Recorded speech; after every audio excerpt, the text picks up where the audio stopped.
But yes, but man, thanks so much for doing this. Oh You're our man, it's first gonna one. be. Aha! Yeah, Gonna christen this ship right. that's right. Okay, now people are starting to come in. That's good. So we're not going to be able to see anyone else. Okay. Because I figured for this cook along, the easiest thing would be to, have you there so we can all follow along, and then whatever I'm cooking on that other screen, Perfect. just easier for people to see. Okay, great. So what's new with you, Lisa? Oh, just trying to, go outside when the sun is shining and stay inside when it's, not. Yeah. I mean, those are basically my rhythms right now is I'm trying to just move with the sun. Yeah. Because I've been working from home even before the pandemic. And so I had some pretty good routines in place for work. Yeah. But then it's, you can't go, have all my groceries delivered. I don't see, it's the same thing everyone's doing. So I'm just trying to make sure I'm getting like a good 5 miles in out in the sunshine whenever I can. And, Oh, that's nice. Yeah. And I'm watching a lot of old movies. I have basically gone through, Jimmy Stewart's entire catalog of film. Nice. Nice. And I basically, so the way I do it is I pick an actor and then I just comb through their their filmography. So that's awesome. Yeah. What about you? How you doing? Oh, kind of crazy, kind of weird. Yeah. I haven't been unemployed in, I can't remember, when's the last time that's happened? When's the last time I haven't been playing shows?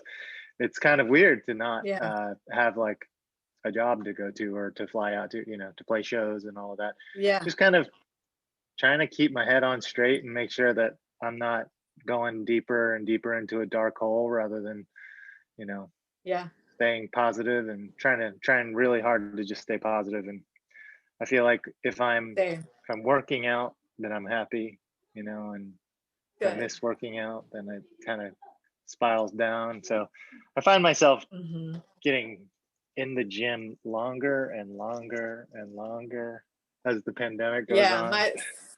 Same for my walks. They just all of a sudden, 5 or 6 or 7 miles used to be like my big day, okay, I'm gonna psych myself up for it. And now I go 5 miles without even realizing it, Yeah, it happens so fast. So it really is. It's really, really wild. Mm-hmm. So it's 1 o'clock now, so we could start because I'm assuming everyone who's going to be logging in is logged in and ready to go.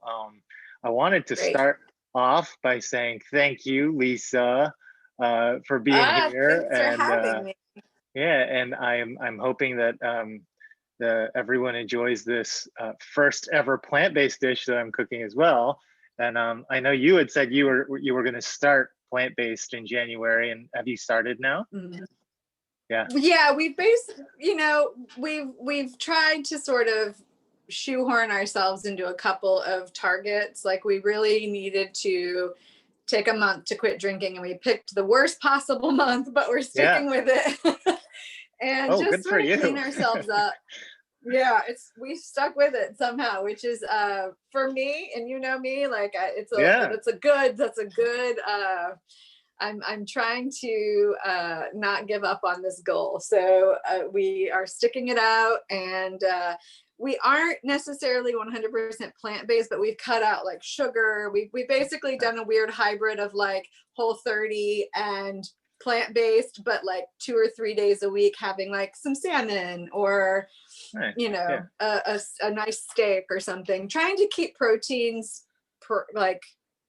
present but not overwhelming. I like my problem with I was a vegetarian for 17 years and a vegan like in the early 90s for like 2 or 3 years, and I tend to go to extremes, and so I've just recently started having a taste for meat, and I'm not sure where it's coming from, but I'm just going to listen to it. Interesting. So I've been enjoying, it's really interesting. I'm sure it has something to do with like premenopausal female things. But I've been really craving red meat for the first time in my life. So, you know, we've got some really nice local farms. So, you know, once or twice a week, we'll have a nice protein rich meal, but otherwise, yeah, we're basically all plant-based, and that suits me better anyway. I typically lean towards, you know, vegetables. That's awesome, but that's got to be tough for a baker, right? Yeah, well, you know, I mean, this is a whole different show, but you know, 7 years ago, I was diagnosed with a pretty extreme, I hate calling it celiac because I feel like I'm stealing something or being a fraud. But basically, I was told by several doctors to just say it's because it's that extreme. I have a lot of reconstructive stuff to do because I think I was a pastry chef for so long. But I really, about a year ago, started taking that very seriously. I didn't take it seriously for a long time, and I was very sick for a long time because I kept denying this sort of truth of it. I kept trying to convince myself that if I ate, you know, artisan breads, it would be fine. If I ate fermented breads, it would be fine. I kept trying to find the caveats that would help me not have to give up wheat entirely. But it's a pretty bad reaction, and it's a really aggressive allergy / sensitivity / whatever you want to call it. So, you know, my grandmother died of colon cancer when she was 54. So I'm not fucking around here. Yeah. You know, I'm like, no doubt. I'm like at an age now where I'm like, I've got to really start taking care of myself. And hopefully one day I can come back around and have it in my diet. But I haven't eaten wheat products in well over, you know, a few years, and very dedicatedly over the last year and a half. I had no idea. So yeah, it's you know, and we have one of our mutual best friends, Chidi Kumar, you know, it's been really good to have her along for the ride as well. Like, you know, she's in her own category of sort of regulating her own wheat issues in her world, but her cuisine is not wheat based. And so I've learned so much from watching her cook and cooking with her. And she's far more disciplined than I am. So it's helped me hold myself accountable to see another cook say, this is not part of my, you know, it's a little harder as a baker for sure. But I'm finding other ways to work around it. And, you know, I feel so good. I feel so much better that it's not even a thing I'm willing to mess around with. So yeah. Well, so anyway, yes, we should get sweet potatoes in the oven so we can keep talking while we do, because let's get the sweet potatoes in the oven. The thing I want to say about the sweet potatoes is I picked this whole situation because this is like the thing I eat the most.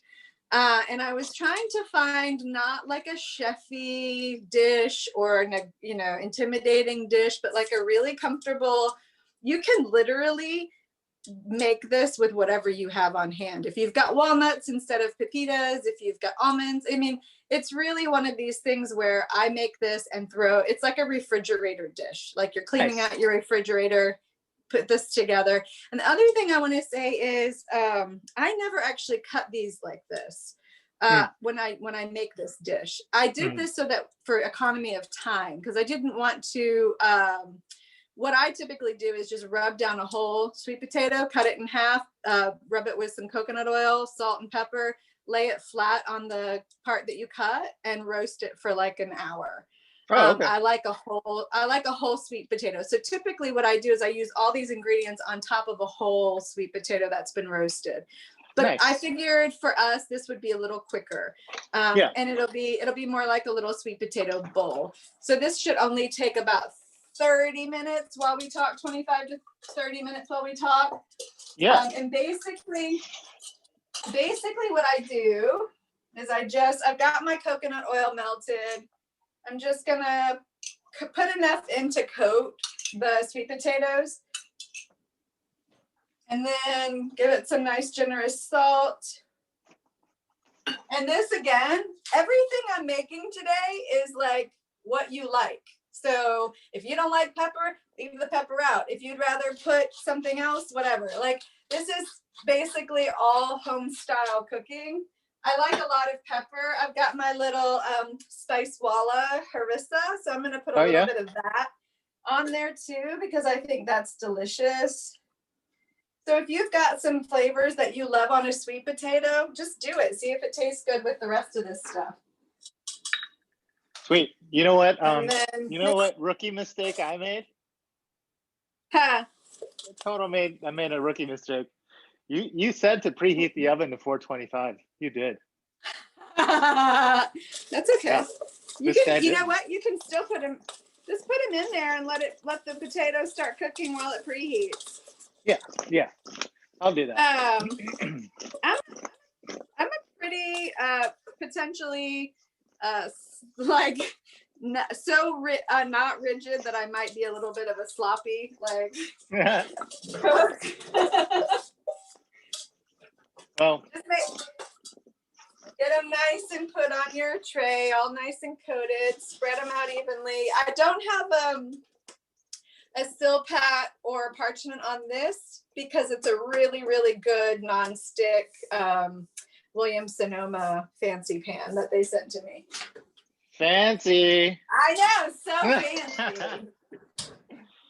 Totally being a braggart. Listen to me. You got your potatoes in? Potatoes in. Potatoes in. Okay.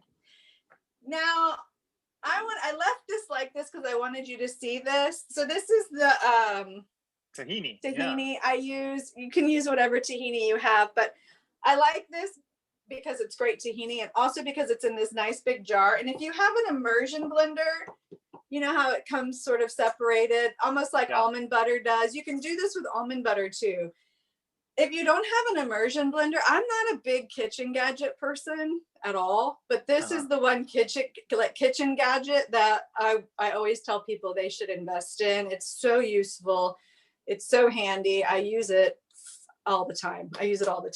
So if you just want to then you don't have to get in there and stir it. You can just put the immersion blender in and just go right at it in the jar.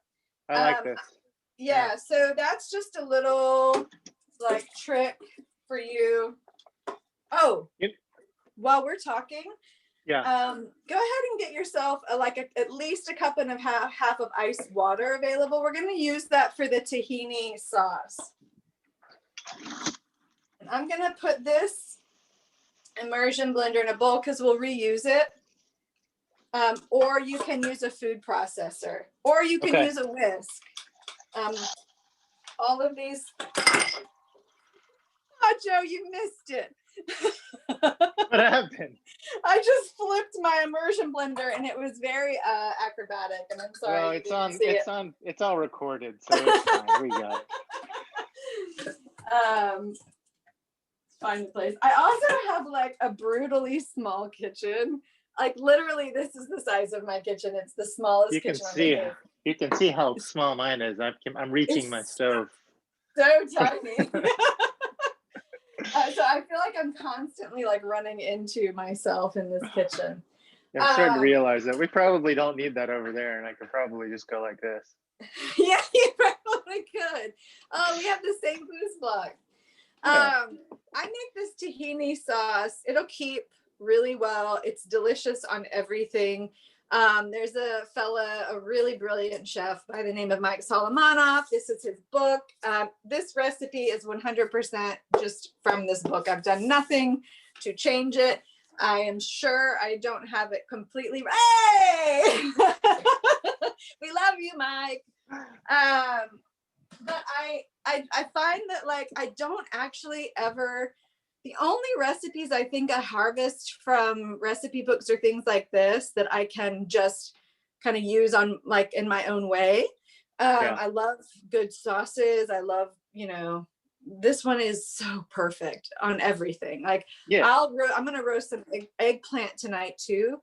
If you want to do that, this sauce is awesome on eggplant with a little pomegranate seed on it. Just cut your eggplant, let it drain. Cut your eggplant, salt it, put it on a cookie sheet, like a cookie rack, and let it just drain for about an hour. This tahini sauce is great on that. it's good on everything. So So this kind of reminds me, it kind of reminds me of Ashley's whipped tahini sauce. Is it similar? Yeah, yeah. Okay. Kind of. This is hers. If I'm remembering it correctly, I've only had it once.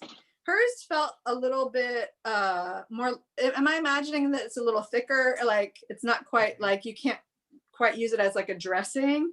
Yeah, yeah, it's thicker. Yeah, more like a dip. This one's more. Yeah, that's right. That feels more like a hummus to me, but that's not the right. I didn't want to say that, but it felt thicker like a hummus. Okay. This is more like a drizzle sauce. Got it. You know, like a nice thick sauce. So I'm down. Yeah, it's good, and it'll keep, and you can use it for everything. I sometimes get nervous making it because there's this moment of making it where it breaks, and so you just have to keep pushing through with the lid. That's why we have the cold water. Okay.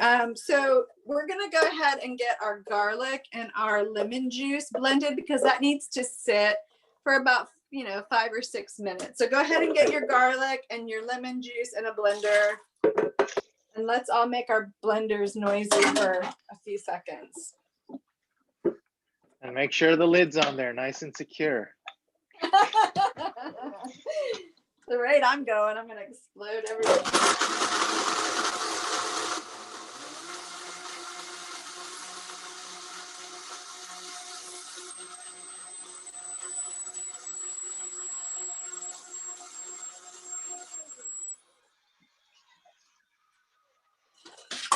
And I'm not going to reuse mine, so I'm going to go ahead and get rid of it. It doesn't live on the counters because there's no room, so I'm going to move it. Oh, okay. So we're not going to blend it again. I'm going to use my immersion blender. So you can, if you want to reuse your processor because you don't have an immersion blender, that's great. I'm going to do mine in a bowl with my immersion blender, but you can use a food processor. Or this, it might get a little, it might start to feel a little thick for this, but so just keep stirring if it feels that way. If you have a Cuisinart, like with a, that looks like a Roboku, that gives it a little more room to move. This is doable. It's just a little bit more frustrating. Alternately, he does suggest that you can do this by hand with a whisk. It just takes a little bit more muscle. So we're gonna let those things hang out. Just go ahead and if you have a little strainer or something to strain the garlic out of the lemon juice in about 8 minutes, that would be great. And we're gonna make, I found this, and I feel like it's gonna be the next new popular thing, so I'm not sure. I'm always skeptical of the new cool things, but I found this. I found this. It's mostly coconut based yogurt, but it's something called the pili nut. Have you heard of this? I have not. Me neither, but they were everywhere. Like all this all of a sudden is everywhere, and when I looked it up, I just got it and gave it a try. Oh, I almost got that brand too. Do you like that? I've never gotten it before. It smells delicious. This smells delicious too. Yeah, I haven't even tried it yet because. Oh, that's delicious. That's really good. This is good. Yeah? Okay, good. It's almost like yogurt. Yeah, this tastes just like yogurt. I'm so skeptical of alternative things. Yeah, me too. That's actually delicious.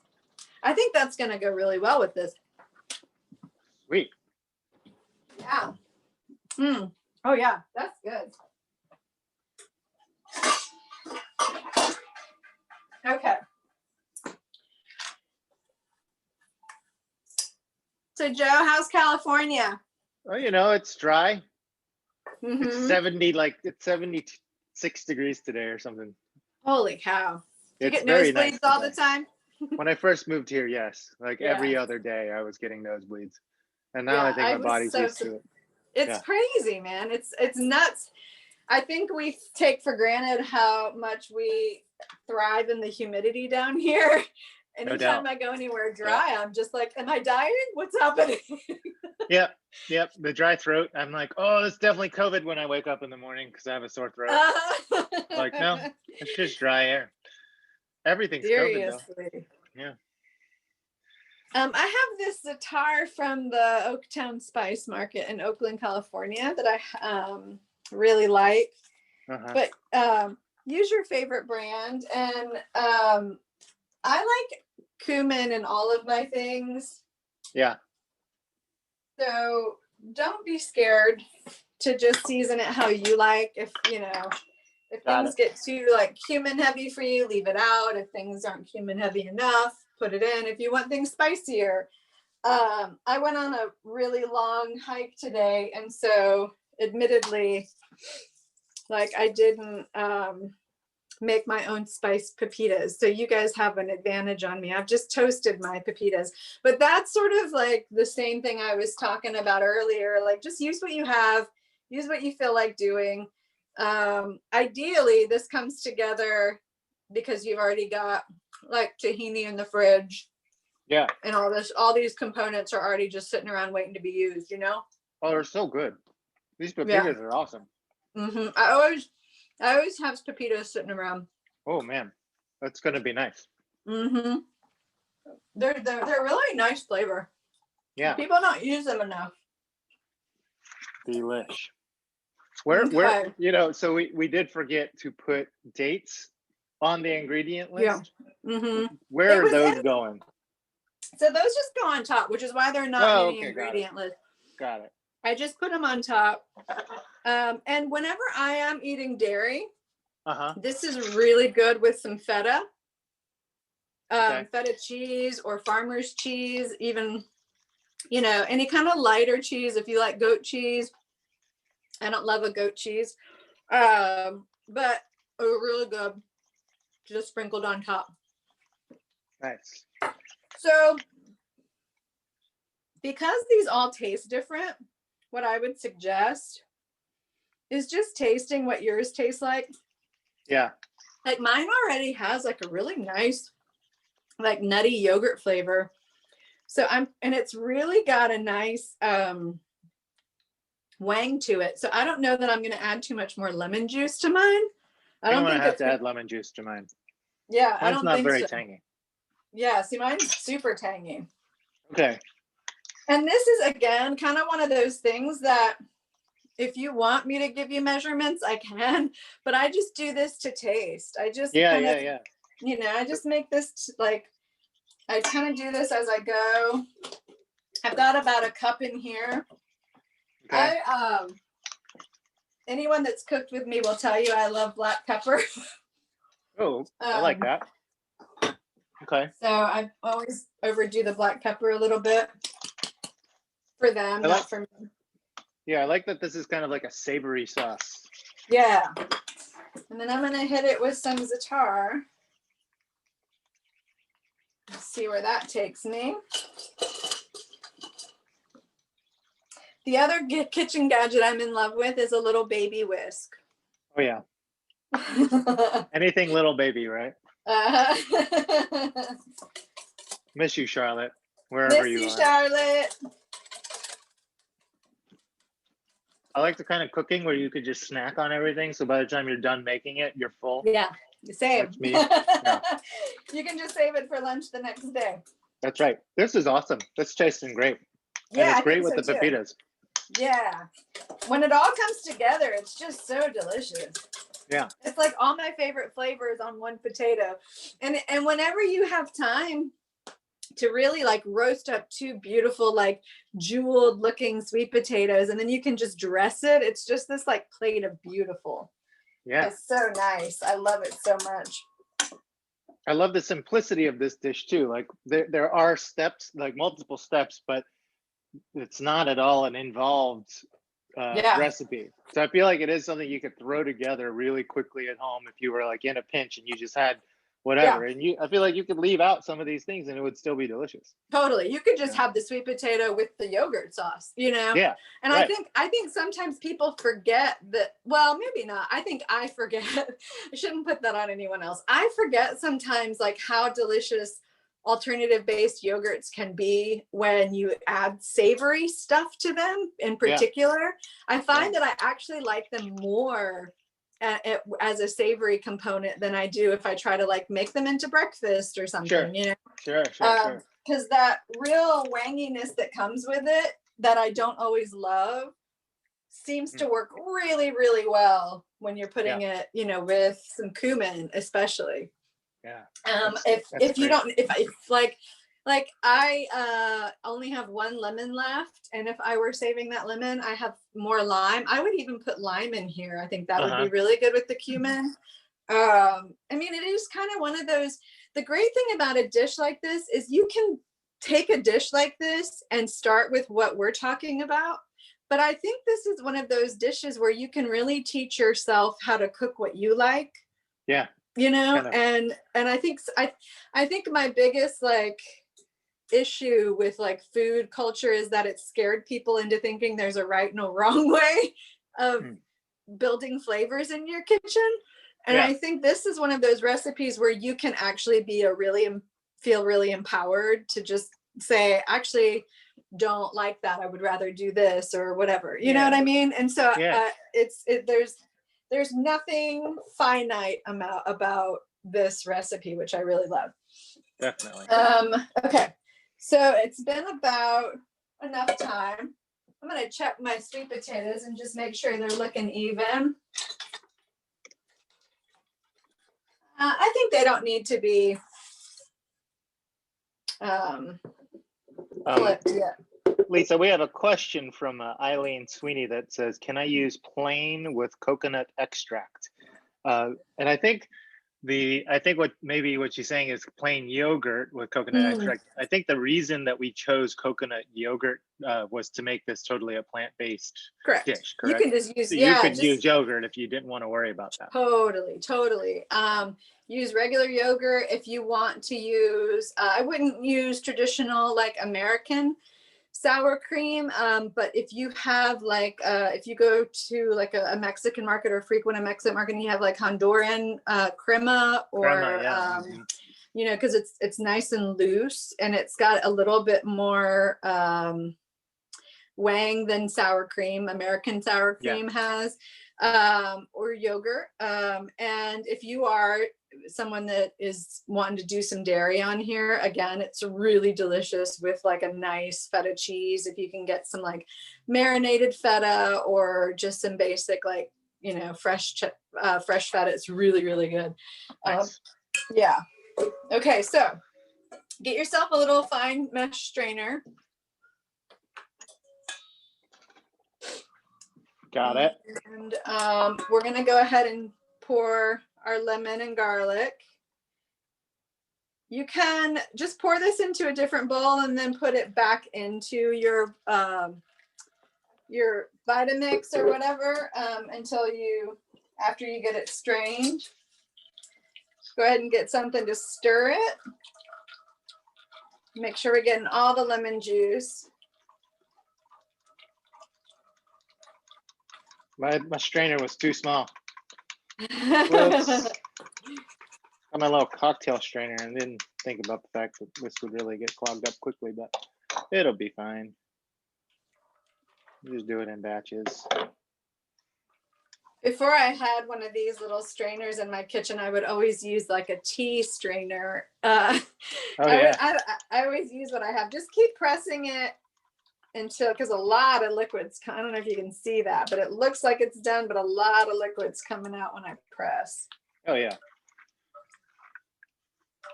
So why are we straining it? Is it just to get some of the biomass out of it?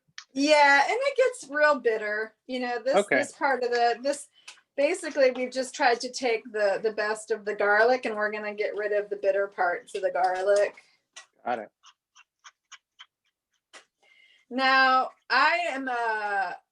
there might be some people who would flinch at this, but like, I don't love waste. And so if I were making this and making a roasted chicken tomorrow or something like that, I would sure as hell save this garlic and put it in some olive oil and use it to rub down a chicken. I'm going to do that. Yeah. Maybe not a chicken, but I'm gonna Or save a it right now. vegetable, or Yeah. you know, whatever. It's there. There's nothing wrong with it. Cool. Okay. Now,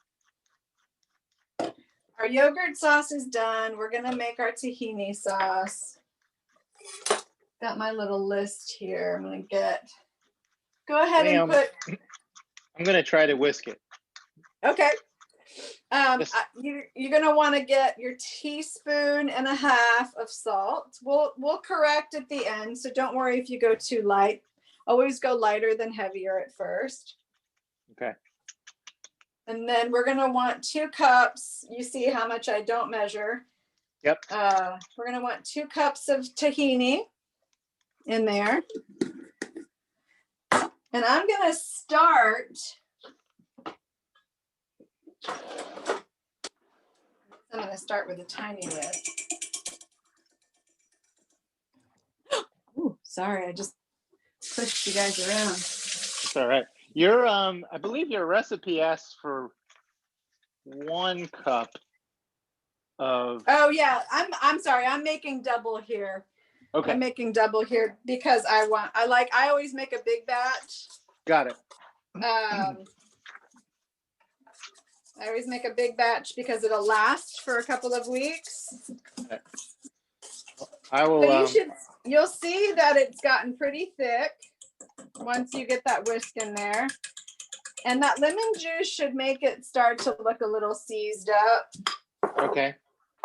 We're just going to put all that lemon juice in, yeah? All of it. Mm-hmm. Okay. I'm going to put some cumin in there. How much lemon juice would you roughly say that you have? That's probably about a 1/2 cup. Okay, great. Feel free to go. Mike's measurements are like heavy on the tahini So if you want to add just a little more tahini to that, it should have this sort of thickness to it. Got it. So until it looks like that kind of where it looks like hummus. Got it. Got it. Okay. And a 1/2 thing of cumin, and what else? So now you should have your ice water on the side. Got it. And this is the part where I'm going to use my immersion blender. You're just going to want to add a little bit. For you guys, it's probably going to be just add it a tablespoon at a time. Oh, I unplugged it.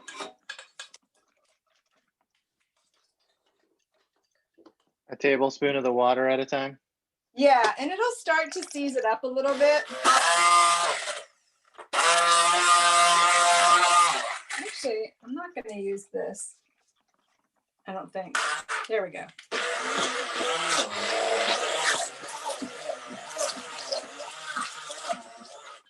And then add a little bit more. You guys will probably end up using a total of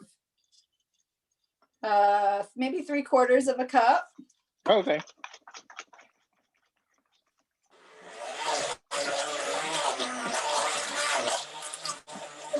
This is the part I'm always scared of.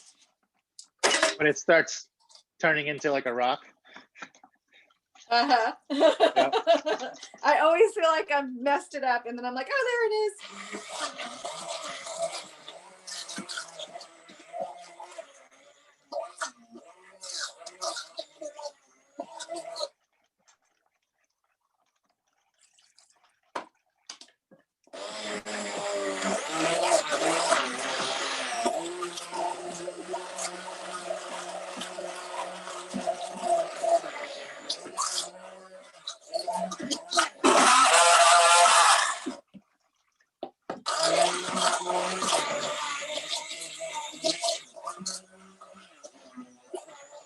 Okay, so mine's starting to look a lot softer. I don't know if that registers, but it's starting to look a lot softer. So I don't think I need too much more water, but I'm going to add about another tablespoon.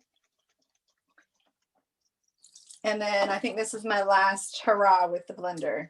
All right.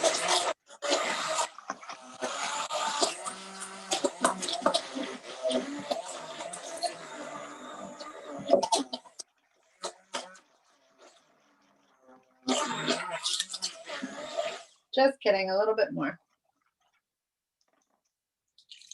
Basically, you're looking for something that's really nice and thick and viscous that will kind of run, you know, you can spoon over something. Yeah.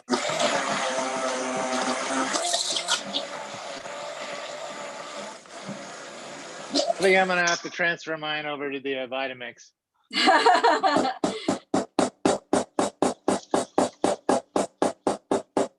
Okay, I'm gonna do the opposite and now move to a whisk. Mine's still kind of loose. Let me see yours, Joe. Can you see? Oh, this way. Oh yeah. So how much tahini do you have in there? A cup? Cup.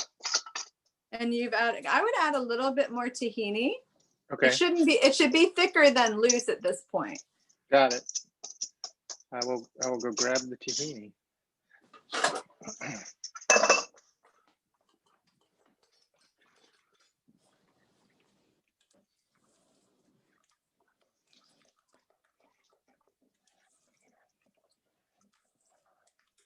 Let's see, we have another question. Okay. What is the goal consistency of the tahini sauce? Okay, you ready? Here it comes. So, can you see that? Yeah. Got it. So it's kind of. I mean, it can be looser. I think I might do. I'm moving over to a whisk right now because I want it to just be like the slightest bit looser. So I'm gonna get my little whisk and give it just probably another teaspoon of water.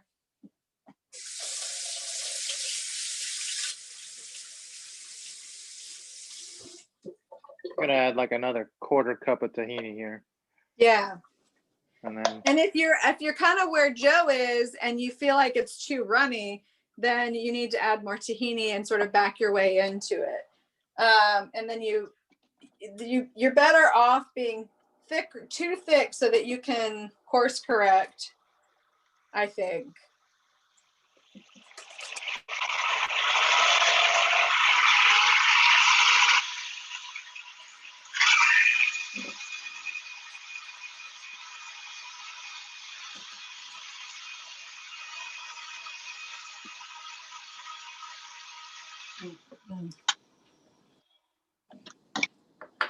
Okay.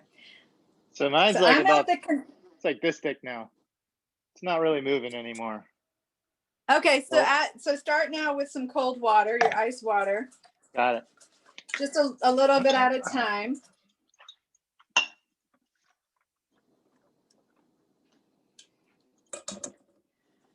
Okay. I'm at a good place where I'm happy with the consistency. So it's got the drizzle. There we go. It's almost like cake batter. Oh yeah, it is. Okay. Like batter. Like cake batter. So I'm gonna taste correct this now. Mine needs more salt and a little more cumin.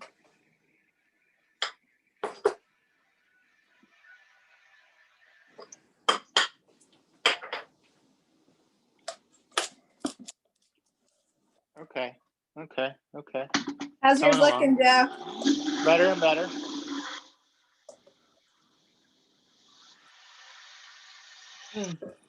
Ah, it's so good. It's so freaking good.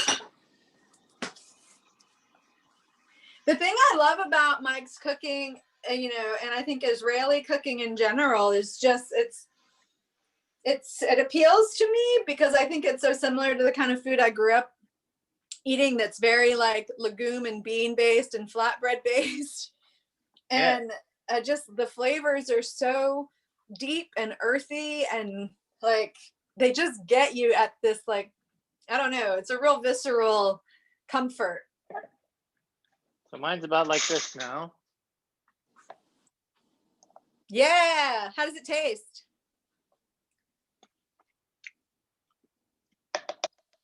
Needs a lot of salt. Yeah, get in there with salt. Don't be afraid. I'm gonna grab my whisk again and whisk in do the rest on here, I think.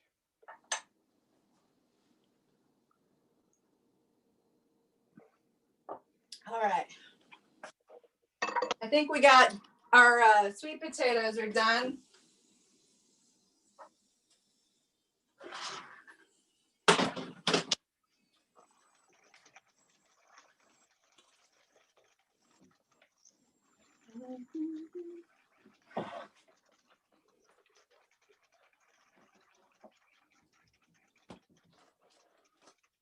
Oh, this is going to be so good. I think so too. Oh, yeah. Oh, that's nice. Yep. All right. My sweet potatoes are looking awesome. Yeah, they should be done, yeah? Or they still need some more time? I think mine are done. Yeah, everybody's should be done.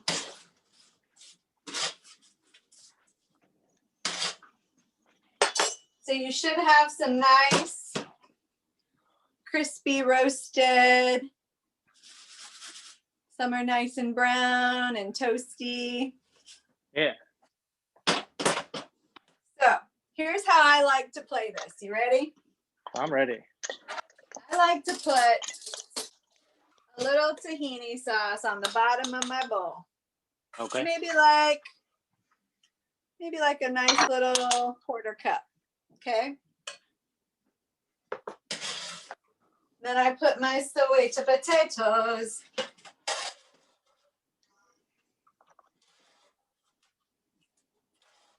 If you're doing this with whole potatoes, kind of the same thing. I would, instead of putting them in a bowl, I would just put a little bit of tahini sauce on the plate and then dress it however you feel like dressing it.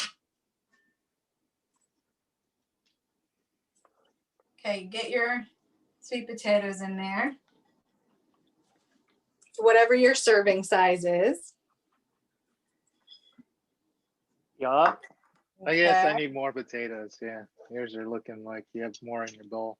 I kind of make this as like a meal. So I like to have like a full bowl. Okay.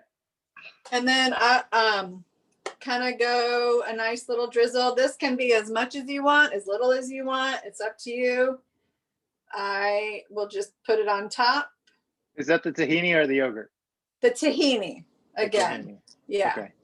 And not forgetting that you've got a little bit on the bottom of the bowl. So I can never get enough of this, to be honest. So I go heavy. All right. And then I like for my dates to be next. Okay. And so mine are nice and chopped, and I'd like to do a nice drizzle. I like a lot of dates. Really good. I like a lot of dates. So yeah, again, this is up to you. This is already looking amazing. Oh yeah. So that's where I'm at. Yeah. Sorry for my jammed thumb. Oh, what happened? I'm an idiot. I just. And then I don't love a whole lot of yogurt sauce. I just like a little bit. So I just do a little on top. Pepitas. I like a lot of pepitas. And then because I like black pepper, you don't have to. And there's our little, sweet potato bowl. It's beautiful. I guess now's the time to try it. Joe. Yeah. Yeah. Don't burn your mouth. These sweet potatoes are hot. Mm. Mm-hmm. Oh, heck yeah. The dates make it, you know? That is awesome. It's so satisfying. I think it's just one of the most satisfying things ever. Those textures and the sweetness from the dates. The pepitas are nice, crunchy. Oh, man. Oh. Yeah. Not bad, right? That's awesome. Thank you. It's so easy. It's like, I feel like everyone on the planet usually has a sweet potato laying around. Yeah. You know, it's an easy thing to just throw together. I mean, the longer and longer we go through this quarantine, the more and more I'm just like, whatever keeps me from going to the store. Throw it in. Yeah. I know. I have so many frozen things where I'm like, I have no idea. I mean, we should just warm it up. It'll be leftover night. Oh my God. I love leftovers all of a sudden. I used to never love leftovers. Mm-hmm. Man. So Lisa, you have a new book out. Let's talk about that a little bit. Okay. Let me hurry up and put a bunch of food in my mouth so I don't have much. Actually, just fill it up. And it's been out for, I feel like it's been out for a few months now. It came out in August. Yeah. Yeah. Okay. So I'm kind of in this really August, September, October were intense. It's, you know, the virtual book tour thing was, weird. You know, everyone was really positive and we made the best of it, but you know, no one got the book tour they deserved last year, which is like the least of the world's problems, right? But there's still some disappointment attached to that. Sure. But it was a lot of intensity, and I think people underestimate how much it takes, like energy it takes to like kind of talk to a void, you know. It's very strange. This is different because we're doing stuff, but there was just a lot of strangeness that came with like learning how to do Zoom everything and learning how to do that. So I gave myself like December to just sort of decompress from all of the like internet engagement that was really sort of wigging me out a little bit. And this is a nice like return. So thanks. Oh man. And your book is called it's called Our Lady of Perpetual Hunger. It's a Penguin Press book. And it's a memoir. I feel really fortunate. I got to work with Penguin Press, which is a remarkable publishing house and a remarkable editor, Jenny Out Smith. And, you know, we hammered it out for, you know, a long, long time. And it's nice that it's out in the world. It's like a slow burn of it sort of, you know, it had some really great press and some really great reviews. And I feel very lucky. I feel really fortunate that it was received so well. And now it's like a lifetime of it. It feels a little, I have 2 kids. It feels a little like raising kids, you know, where like there's a lifetime of caretaking that it requires from me. And it's an honor to do so. It's also like, you know, you work so hard at this one thing that you have to sort of manage the pressure that you're putting yourself on and the expectation. So absolutely. I'm learning a whole nother way of working, which for someone who's worked in kitchens her whole life, it's a 180, you know, it's a total 180. So it's been interesting. Yeah.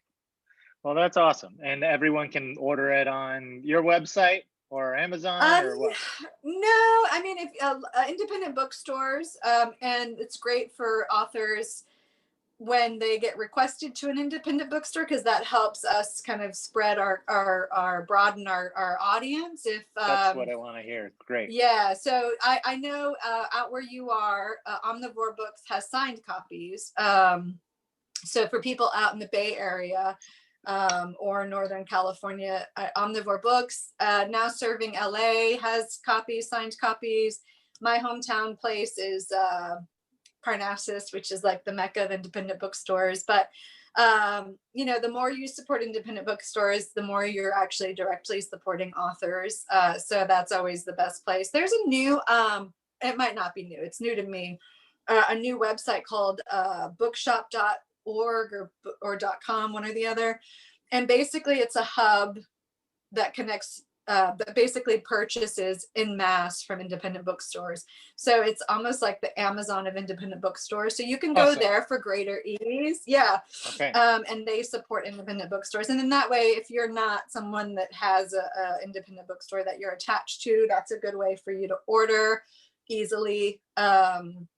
And they will order basically from your closest independent bookstore. So sweet. Those are the best options. Yeah. Great. Yeah. But it does help authors immensely if you have, you know, if you're someone that lives in Wisconsin and you have a local independent bookstore and you call them and say, I'd like Lisa Donovan's Our Lady, or any book, and they haven't heard of it, it helps the author, you know, get heard and seen, and then their buyers will go order it. So perfect. That's good. That's good for writers. So everyone watching, please go request it at your local bookstore. Exactly. That would be great. And Joe, I'm excited about your new endeavor. It looks incredible. Thanks. It's been a lot of fun, and it's just kind of fun to see people, you know, logging on week after week and great, and trying to just work out with me, you know, especially people who aren't gym rats like I am, you know. I feel very comfortable in a gym and just kind of go in there and put my head down and grind away. But I love the fact that it's a place for people to go, quote unquote, inside their own homes and just work out with me with some movements that I always feel like the functional movements are what I'm slowly needing more and more. Like I keep telling people, I used to hurt myself putting the dishes away, like putting them in the dishwasher, because I would just have, you know, whatever weird deficiency in my lower back that would cause a problem. And just the slightest bending action would cause me to throw my back out. And I'm like, that's ridiculous. I'm 40 years old. I shouldn't be falling apart like that. So, but yeah, I think that's been the biggest thing, is to have these movements that are making me move better. Good.